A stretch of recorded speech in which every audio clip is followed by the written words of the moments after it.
Bonjour tout le monde.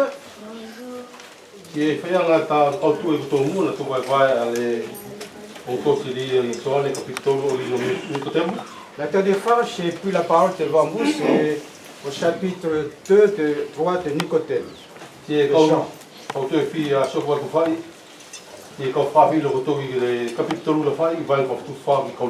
J'aimerais continuer ce matin sur le même sujet, votre habitant, chapitre 3 de Jean.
Frères et sœurs, Jean nous rappelle deux points importants.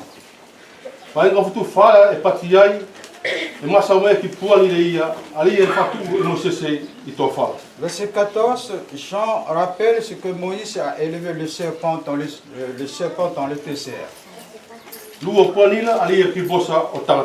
Le deuxième point concernant le Fils de Dieu, le Fils de l'homme. Au sujet de ces deux points, on a l'impression que ce sont le même point. Il nous parle de la vie. Mais quand nous voyons le deuxième point concernant le Fils de l'homme, nous y trouvons un point qui est très, très important pour nous.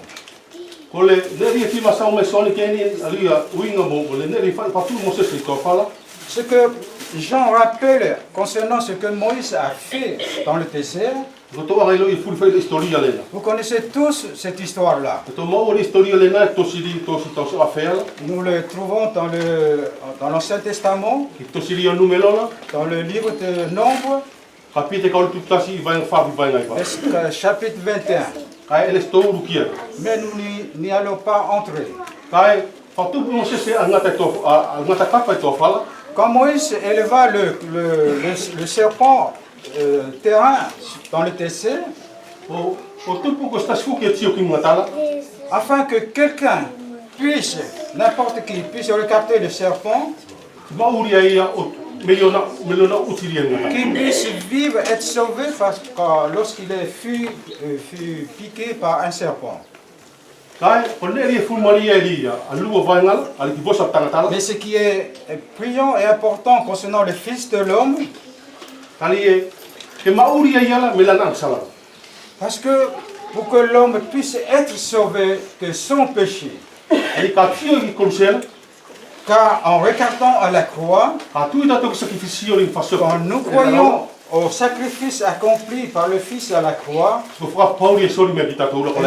la promesse qui nous est donnée, c'est quoi? C'est que nous puissions avoir la vie éternelle. Nous voyons le parallèle entre ces deux points. Être mortu par le serpent et être mortu par le péché. Nous le savons tous, frères et sœurs. Nous sommes nés dans le péché. Et ce qui est important pour nous, que nous regardions la croix. Et cela ne s'arrête pas simplement par notre regard vers la croix. Mais que nous ayons aussi la vie éternelle. Voilà le premier point dont Jean nous rappelle ce matin. Les versets, nous les connaissons tous. Mais Jean nous rappelle pourquoi le Seigneur Jésus-Christ, le Sauveur, est venu mourir sur cette terre. Dans ce verset, il nous parle de l'amour. Quand nous parlons de l'amour, ça semble facile.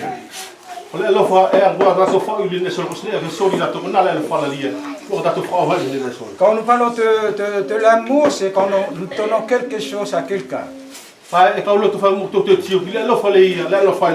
Mais essayons de regarder vraiment ce que l'amour dont Jésus nous a aimés. Quand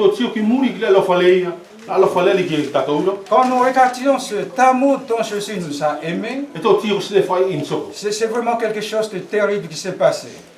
Est-ce que nous voyons vraiment l'importance de ce que le Seigneur a souffert à la croix? Ou simplement nous avons dit que simplement le jour où il avait dit oui à son Père.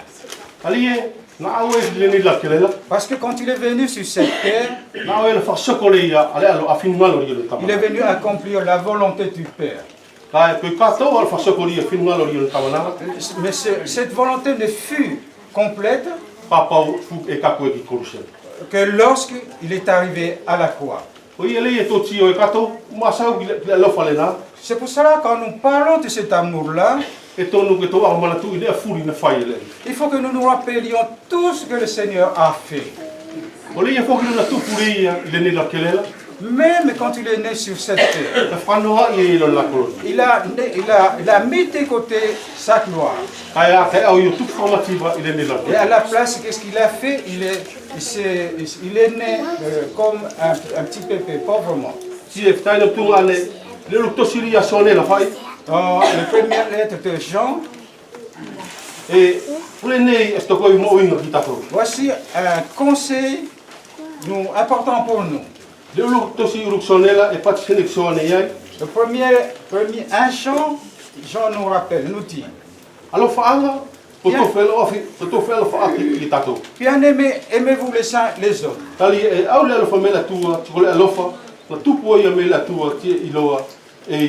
Car l'amour vient de Dieu, l'amour naît de Dieu et il vient de Dieu. Voilà une exhortation pour nous ce matin.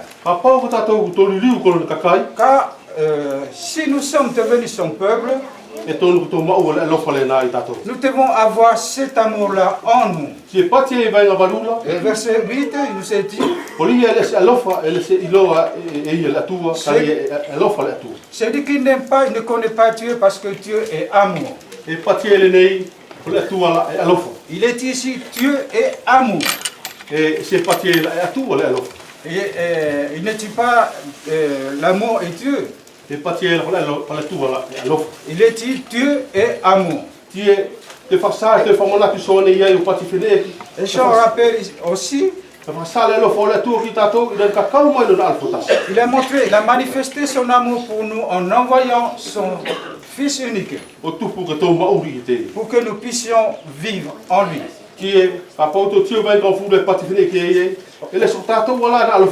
Au verset dit, il n'est pas dit, ce n'est pas nous qui avons aimé Dieu. C'est Dieu qui nous a aimés. Et il a envoyé son Fils comme une victime expiatoire pour nos péchés. C'est tellement beau ce que Jean nous dit ce matin. Et nous voyons aussi cela concernant notre vie de chaque jour. Il nous se rappelle aussi concernant notre vie journalière. Et concernant notre unité dans l'église, chacun a son ton. Mais l'amour, mais nous devons avoir tous cet amour-là. Parce qu'il nous s'est dit, nous sommes venus, nous sommes nés de Dieu. Dieu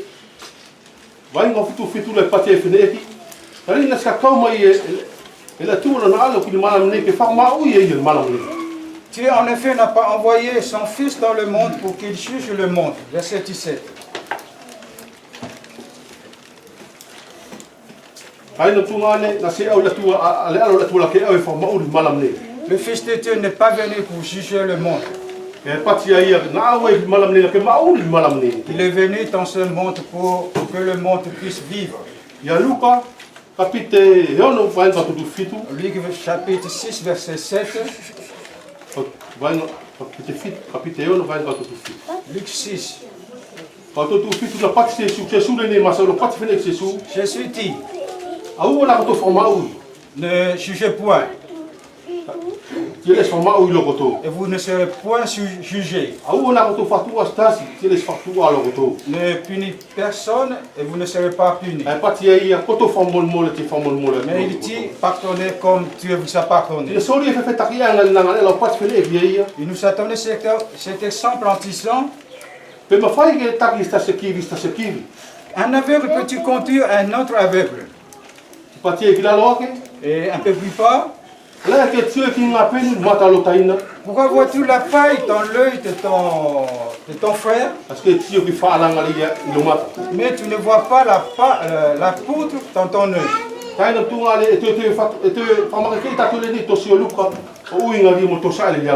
Et dans cet évangile de Luc, ces versets nous exhortent concernant notre marche de chaque jour. Quand nous voyons ce que Jésus dit, ne jugez point, un peu plus bas, il y a un point que Dieu veut nous rappeler. Nous voyons, le jugement vient du regard. Quand nous voyons quelque chose, la première chose qui nous arrive, c'est de le juger.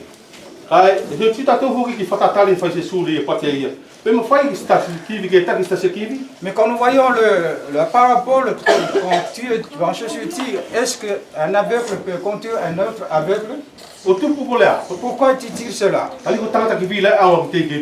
Parce que l'aveugle a besoin de regard de bien voir.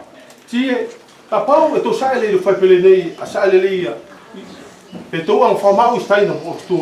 si nous vivons ainsi, comme par exemple nous jugeons les uns un frère ou une sœur, cela nous montre qu'un aveugle conduit un autre aveugle. Mais nous qui connaissons le Seigneur, si nous avons bien compris la parole de Dieu, il faut que cette lumière en nous brille. Qu'est-ce que cela signifie? Si nous voyons quelqu'un qui a quelque chose, il faut le conseiller, l'aider plutôt. Mais ne le jugez pas. Et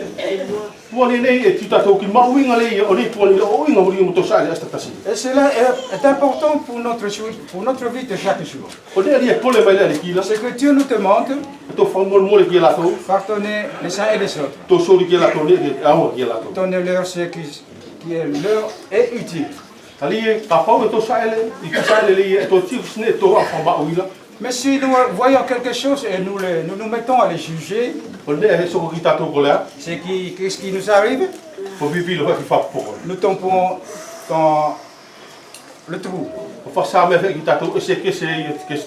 Cela nous montre que nous ne sommes pas différents de l'autre.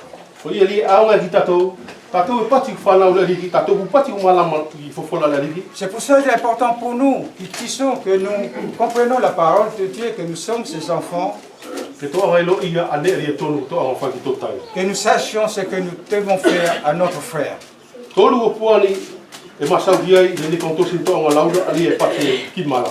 Le troisième point concernant la lumière.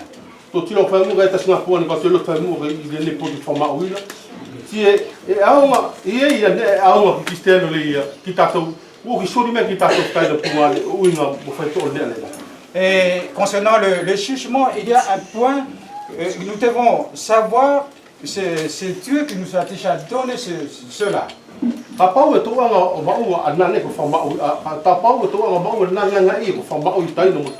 Si nous avons cette défaut concernant le jugement de nos frères et sœurs,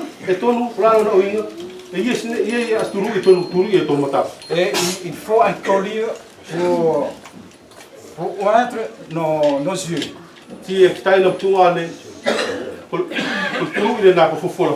Et ce collier, c'est quoi? C'est la parole de Dieu. Parce que là, c'est la parole de Dieu qui nous éclaire concernant ce qu'il faut faire. Voilà la solution, le médicament que nous devons avoir pour régler ce problème-là. Ainsi, nous lisons comme ce que le Seigneur a dit. Ne jugez pas, car vous serez jugés. Et rappelons ce que Jean dit aussi. Dieu n'a pas envoyé son Fils pour juger le monde, mais afin que le monde vive par lui.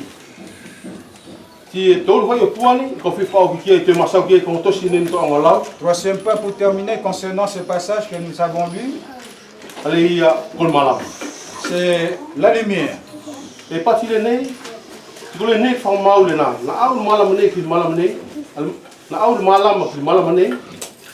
que la lumière est venue dans le monde. Et les hommes ont préféré les ténèbres à la lumière. Parce que leurs œuvres étaient mauvaises.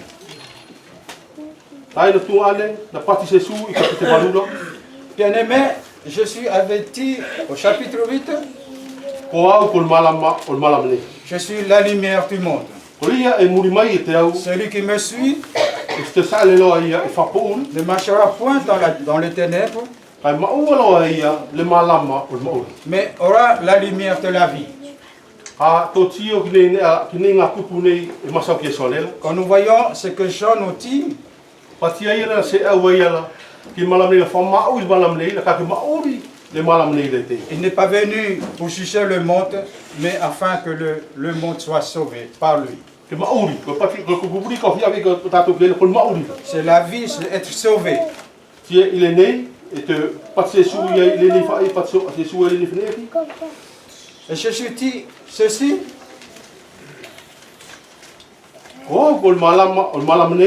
Je suis la lumière du monde. Celui qui me suit ne marchera plus dans les ténèbres, mais il aura la lumière de la vie.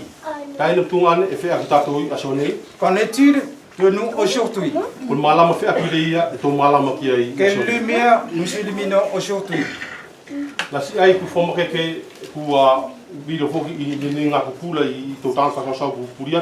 Et ceux qui nous sont précédés nous sont déjà exhortés par cette vérité-là.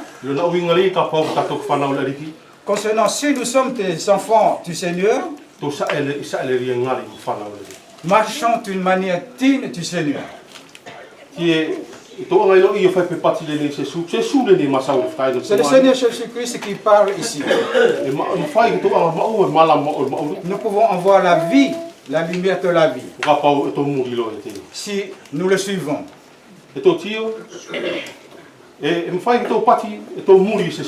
Nous pouvons dire, nous suivons le Seigneur.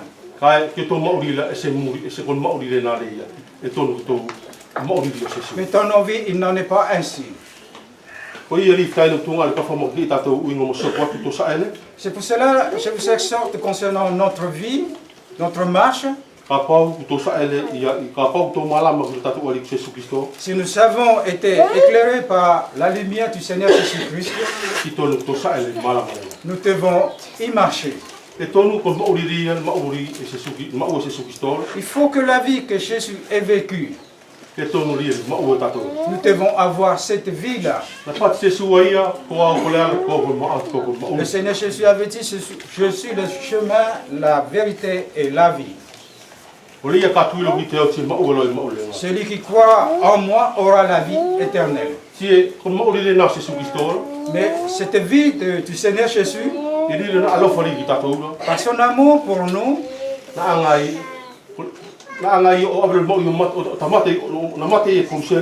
il l'a conduit à la mort, à la croix, afin que quiconque croit en lui,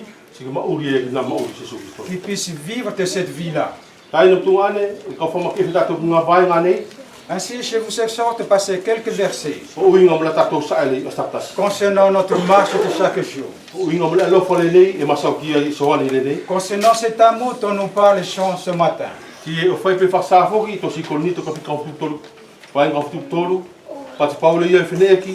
Comme il nous est rappelé dans 1 Corinthiens 13, Paul nous dit,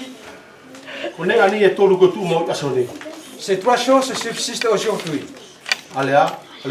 C'est quoi? La foi, l'espérance et l'amour. Mais Paul dit que c'est quoi qui est le plus grand? C'est l'amour. Si nous savons l'amour, nous savons toutes les autres choses. L'espérance, la patience, et toutes les autres choses viennent de l'amour. Et il est aussi dit dans ce chapitre, l'amour ne disparaîtra jamais. Si nous réfléchissons un peu à ce que Paul dit dans ce verset-là, cette parole est vérité. Et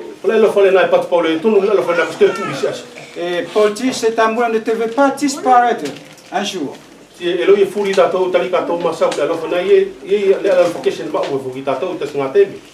nous savons tous, à un certain moment, nous avons un amour. Illustrons cela. Vous tous qui êtes mariés, quand vous vous êtes fiancés, je parle surtout vous qui êtes mariés, vous avez tous vécu cela. Quand vous vous êtes encore fiancés, et c'est vrai, vous l'avez vécu, c'est le moment où l'amour est vraiment au point culminant. Et même quand vous êtes loin, travailler au champ, mais le cœur n'est pas dans le champ, le cœur est de l'autre côté. Vous avez tous vécu cela. Parce que l'amour était bouillant. Et c'est vrai que cet amour devait être, sinon plus, pour le Seigneur.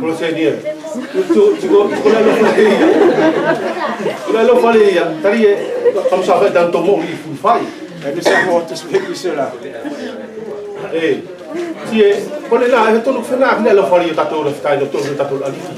Cela devait être ainsi envers notre Seigneur.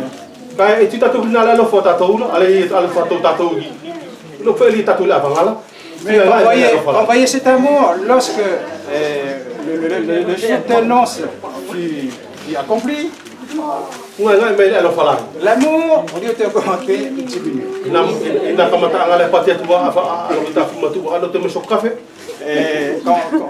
Lors de ce moment-là, quand l'épouse demande, prépare-moi un café, et tout de suite on y va.